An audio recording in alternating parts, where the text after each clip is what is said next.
See this long train behind me? It's part of a railroad network. Who decides where that network should be built? Where should we build train lines? And what cities, what ports should connect those? Well, it all has to do with geography, doesn't it? Because in order to figure out what we should put in these trains and where we should transport all of these goods to requires a knowledge of population, goods and services, supply and demand, local terrain, where are we going to put these railroad lines, because railroad lines, as you probably know, they can only go above a 2 or 3% grade. It can't be really steep, unlike a road.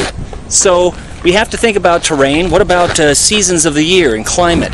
That has to do with geography as well, because we have to figure out what are the natural hazards, what's the climate that's going to prevent certain rail lines from being in certain locations. There's all kinds of hazards, right? Snow slides, avalanches, floods. And then where are we going to construct the bridges that are going to carry these trains? So that all has to do with geography. Now, how do we figure out the fact that this train is stopped here?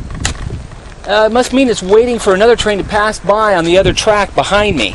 So in order to figure out where all the trains are at any given time, and therefore which ones need to stop and start and wait and not wait and so on, and then where are they going to meet the ships or the trucks that are going to take the goods that are on these trains to their next destination, that all has to do with geography as well.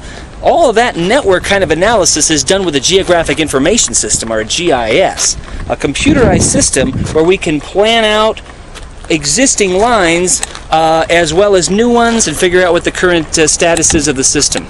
Ah, look at that. There's a hawk right above that train over there. That is pretty cool.